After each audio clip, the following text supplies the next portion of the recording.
안녕하십니까. 평생투자 파트너입니다.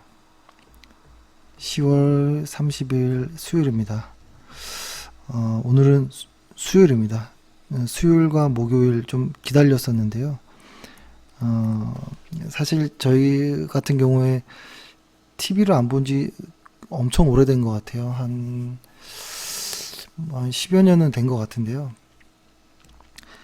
그리고 이제 집에도 TV가 없고, 근데 이제 최근에 TV를 이제 샀습니다. 이제 어 TV를 이게 뭐야 이게?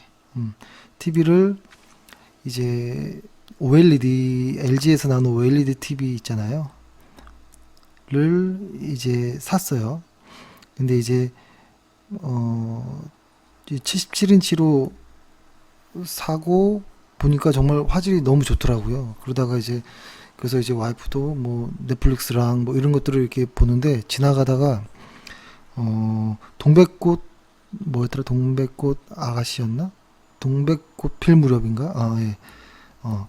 그 드라마를 이렇게 와이프가 보는 걸 제가 이렇게 지나가다 보다가 저도 모르게 빠져버렸어요. 그래서 내용 참 이쁘더라고요. 그 드라마가. 뭐 이렇게 재벌 뭐 살인 뭐 이런 거 불륜 이런 내용이 아니라서 참 재밌게 봐서 오늘은 갑자기 제가 이 말을 왜 하는지 모르겠는데 드라마가 하는 날이어서 좀 오늘 10시에 합니다. 동백꽃 필 무렵. 그래서 좀 기대가 됩니다. 그리고 오늘 회원분들에게 좀 혼났습니다. 전화로.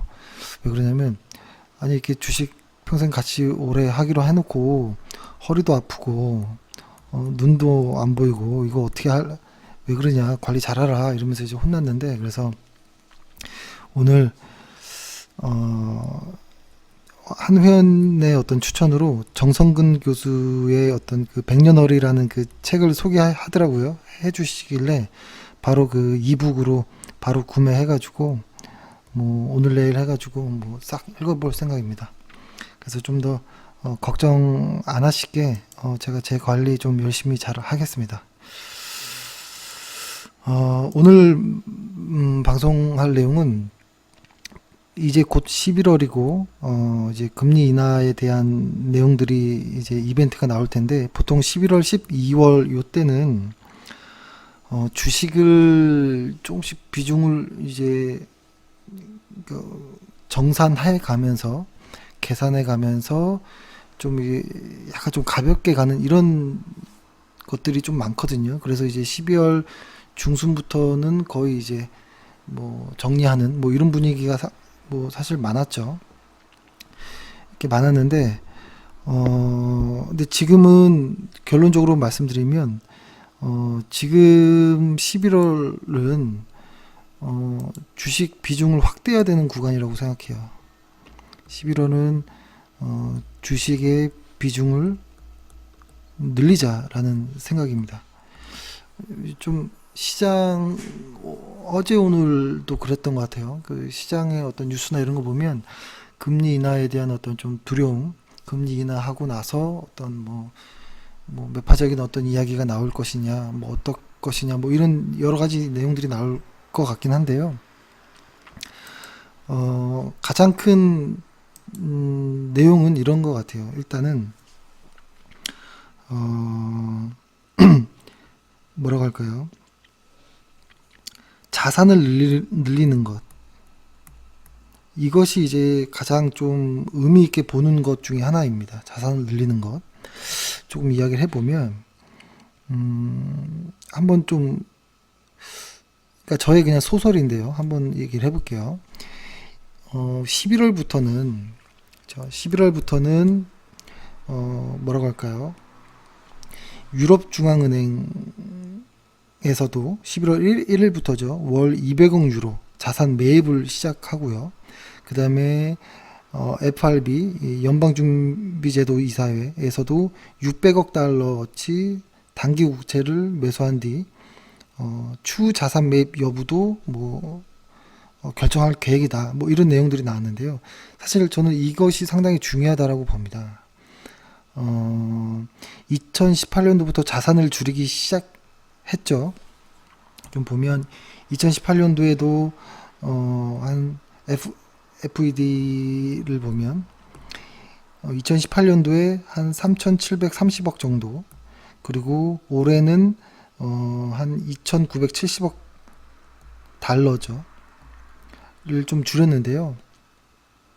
그리고 ECB는 올해 들어 자산 매입을 중단한 상태였고, 일본만 이제 자산을 일본만 플러스로 일본만 1670억 달러를 늘리는 상황이었죠.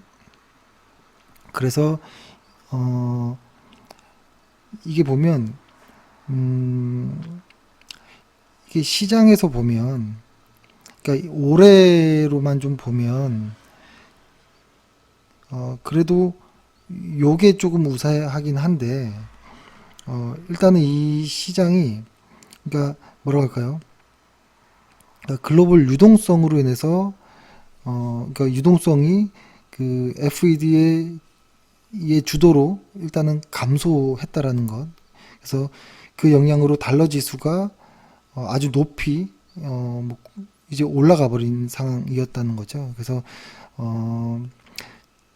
그런데 이제 지금 달러 지수는 그러니까 2018년도 여기 달러 인덱스가 있는데요.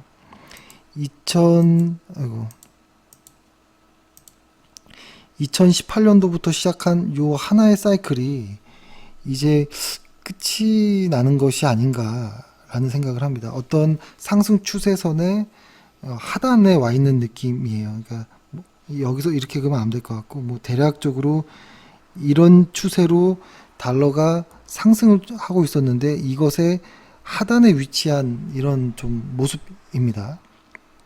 그래서 이번 11월부터 해가지고 유동성이 증가한다면 달러 지수가 상승 추세를 이제 하향 이탈하고 앞으로는 이 하향 추세로 가지 않을까라는 생각을 하고요. 이것은 곧 이머징 주식으로 자금이 유입될 가능성이 좀 매우 큰 이런 상황이라고 생각합니다. 그래서 뭐 여러 가지 어떤 복잡한 내용들이 있는데요. 일단 주식시장에서 보면 가장 중요한 건 실적이라고 생각을 하고요. 근데 이것을 앞서는 게 유동성인 것 같아요. 이 유동성이 언제나 주식시장을 좀 더 환호하게 만들었던 내용인 것 같거든요. 근데 여기서 이제 좀 의문일 수도 있는 거예요. 뭐냐면 여태까지 그 지수를 볼게요. 우리 지수를 보면 우리 지수가 2018년도부터 쭉 빠지고 이렇게 흔들리면서 여기까지 왔는데 이렇게 빠진 이유가 무역 분쟁 때문인 것이냐, 아니면 저처럼 어떤 자산 축소로 인한 어떤 하락이었냐를 생각해 봐야 되는 것 같아요. 근데 저희는 이쪽 이야기가 조금 더 이제 맞다라는 생각을 하거든요. 그러니까 여기서 이제 생각해 보는 거죠. 아직 무역 분쟁이라는 이슈가 뭐 이번에 1차적인 것, 그리고 내년에 2차적인 것, 내년 특히 2차적인 어떤 합의에 관련해서는 뭐 합의에 이르기가 상당히 어려울 것이다.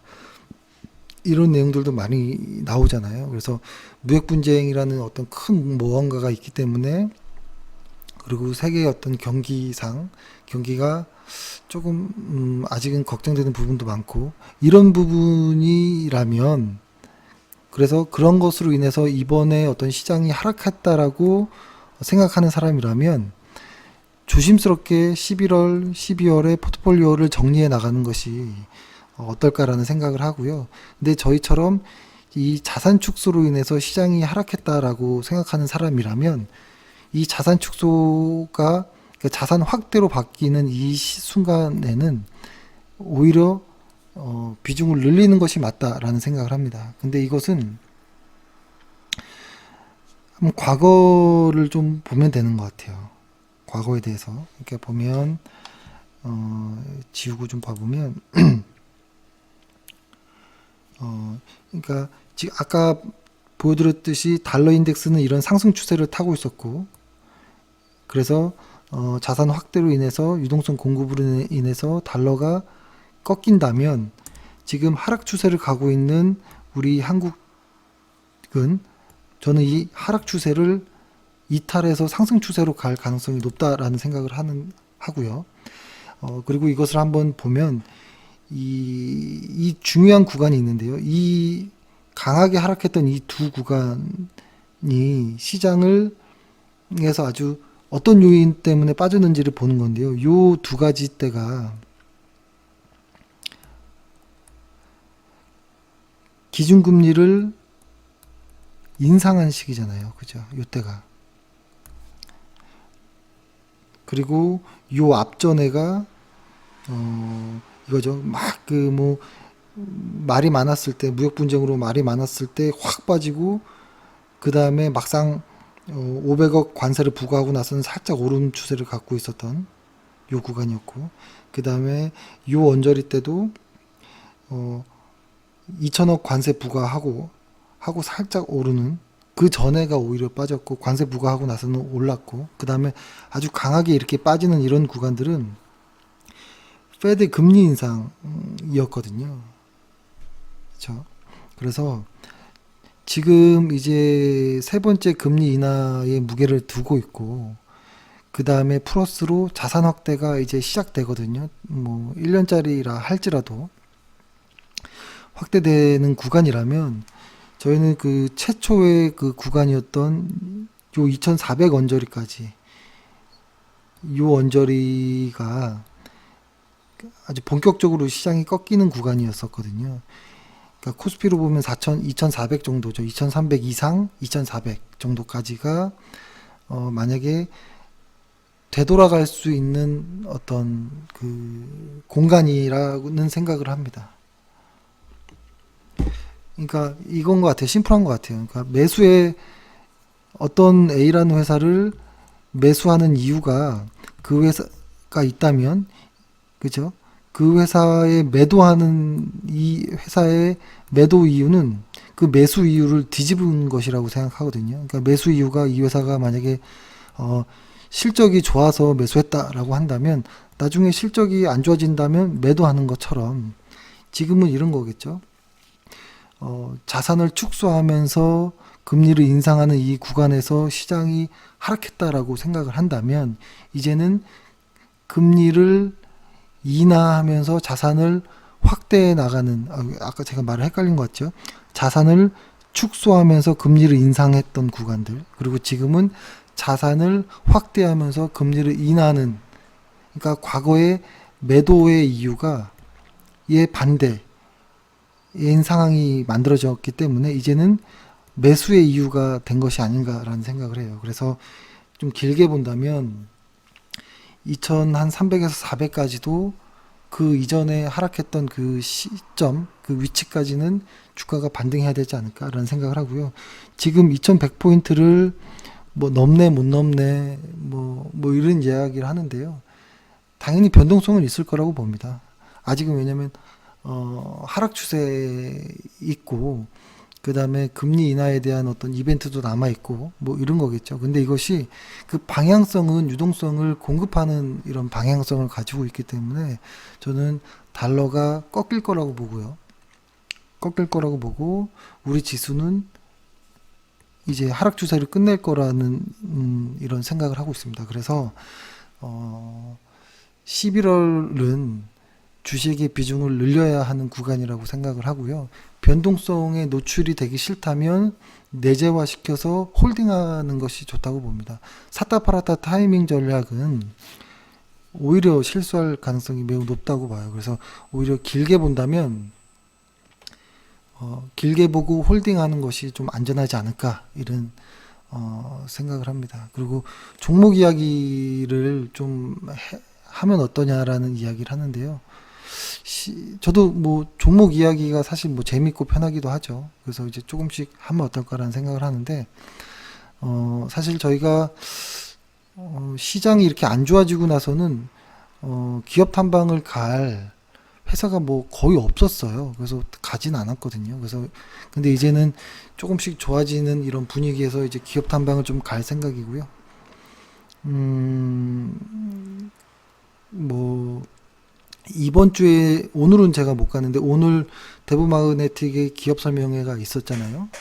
근데 이제 갔다 온 지인분의 이야기를 들었더니 그러니까 대보마그네틱 회사에서는 이런 행사가 처음이었기 때문에 조금 뭐 미숙한 부분이 있었다라는 것인데 다만 실적 측면에서는 걱정할 건 없다, 좋다 이런 내용이었고 뭐 그런 내용이었습니다. 그리고 다음 주에는 뭐 아미코젠에 대한 어떤 행사도 있고 하는데 한번 가볼까 생각 중에도 있고요. 그래서 사실은 리포트를 읽으면서 그 내용들을 기업 리포트를 좀 정리해서 뭐 말씀드리는 것도 괜찮지만 탐방하고 나서의 어떤 내용을 말씀드리는 것이 조금 더 괜찮아 보이기도 하거든요. 그래서 이제는 좀 시간을 내서 기업 탐방도 좀 가야겠다라는 생각을 합니다.